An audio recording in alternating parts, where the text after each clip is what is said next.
Why, hello everyone out there on the World Wide Web.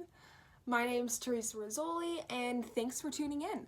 Today we're talking about dietary allergies, and I wanted to make a segment about allergens and how they can affect people to not only educate about what an allergy is and how it processes in our body, to raising awareness about it and getting people educated who don't have allergies as well, because a lot of the times people specifically research their own allergy and learn what their allergy means to them, which is something that I've been going through my whole life. As someone who suffers from a nut allergy, I've had to really get to know what that means, and that includes figuring out sneaky foods in there that are like pesto and sometimes butter that would have nuts in it that you wouldn't expect. So I have learned my precautionary measures, but a lot of the times I come across people who have never understood what an allergy means or have never even heard of what that is. So this will be a little segment on getting to know how our bodies can sometimes backfire on us with stuff like food, which shouldn't be something that's off of our radar, but often it can be. So I wanted to open up the live comments chats down below, and tune in if you have a dietary allergy or you want to share a personal story. We'd love to hear it and get some input from everyone else. Let's see who's oh, we already have one submission from Carla, who's on line 1. Hey Carla, what's up? Carla says, "Hi Teresa, I wanted to call in to share my appreciation for the segment, as I suffer from a shellfish allergy. For years on end, I've gotten frustrated with communicating my allergy to restaurant staff. And I've started getting a feeling that it was pointless to mention, as sometimes I would tell the waiter of my allergy, get reassured that nothing is to worry about, and then receive a shrimp on my plate in my spaghetti dinner." Girl, I feel you. Well, regardless, I wanted to give the biggest shout out to Mike, who was working at Chick-fil-A this morning. I told him of my allergy, and he did everything in his power to make sure I was taken care of and could dine in safely.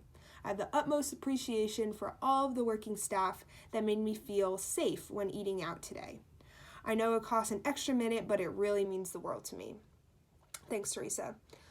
Wow, Carla, very well said. I can definitely relate to you on a lot of the fears that come with eating out and dining safely in new areas. So also a shout out to Mike, who works at Chick-fil-A. Us allergen folk really appreciate the extra minute, and I thank you for being such a true employee.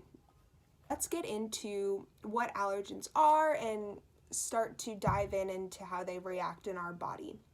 Now, this is going to be kind of mediated for people who have allergens, but those who don't, this is still really informational, as a lot of times things like cross-contamination can be an issue. If you ate something and then passed your the little particles that have been remaining from your meal onto somebody else who has the allergens, and the list continues. So let's talk about it. Okay, here are the 8 most common allergens, starting with peanuts, tree nuts, which are in fact different allergens, and they grow differently, and people can be allergic to one and not the other.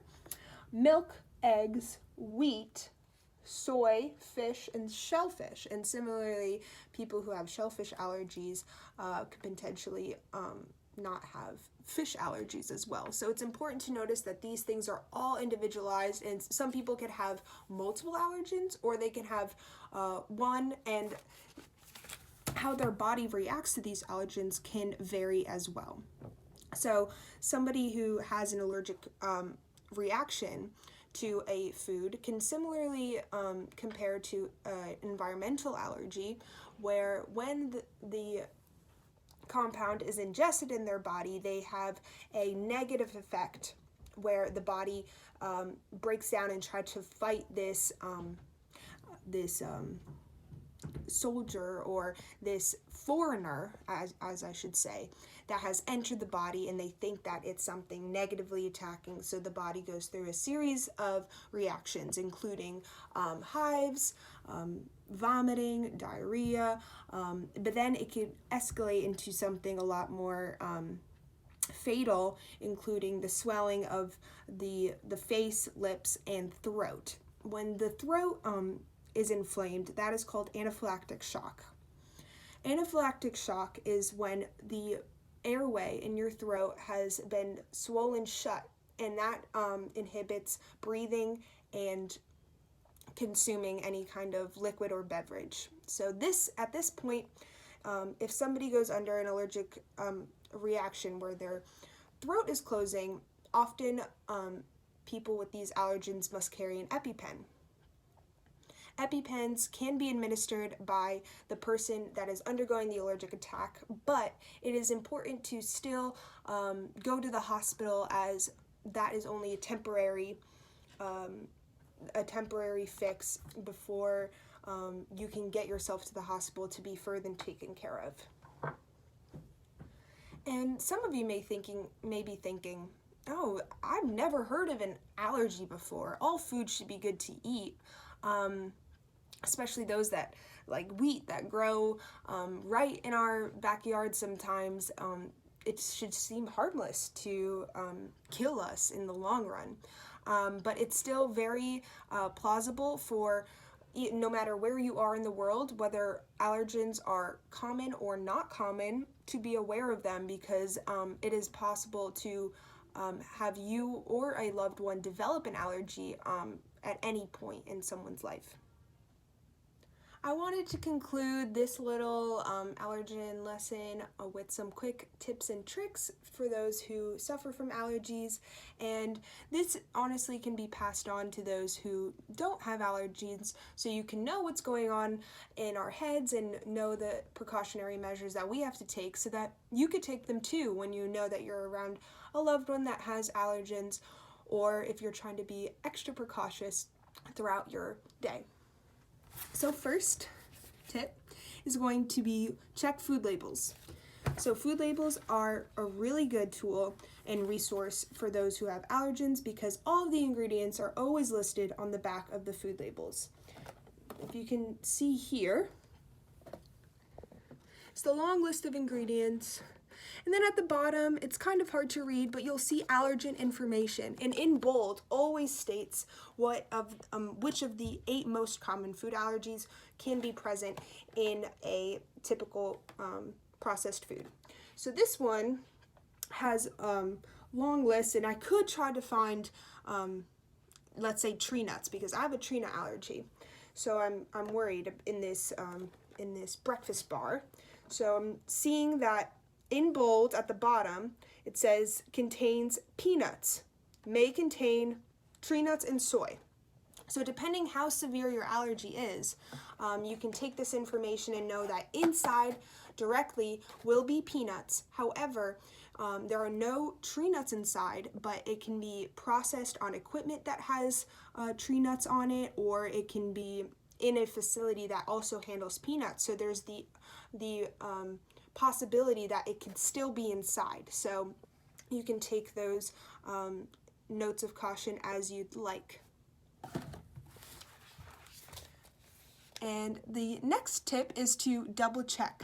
So if you're not eating something that's out of a box that has the ingredients listed, that means that you are out in a restaurant or you're dining in with someone who's prepared food. Now, please, it's always best to just double check with whoever prepared that food to see if there are any allergens within it. Sometimes, like I was saying before, things that you wouldn't think about, like butter, can have nuts in it, or it could, and the list goes on for allergens that you're your intuition would think, oh, there's no harm, but deep down inside there's something. So it's always best to check with the cook or the preparer of the food to see if there are any allergens inside. And then lastly, don't be afraid. I know I have overcome this throughout my experience with my allergy, growing confidence in telling people about my allergy, and that goes not only to those that are preparing my food, but I make it a point to inform my friends and those that I'm with that I have a severe nut allergy.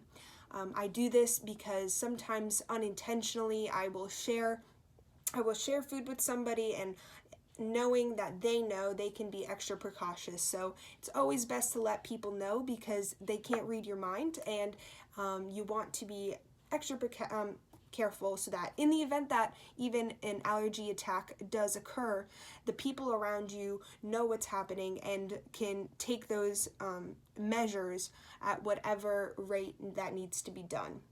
So keeping people in the loop that are around you are critical. So that is really much the 3 golden rules that I have and that have worked for me throughout my experience with a food allergy.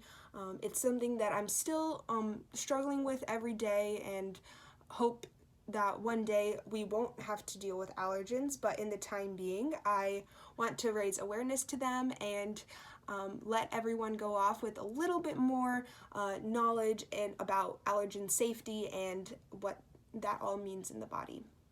Stay safe, everyone.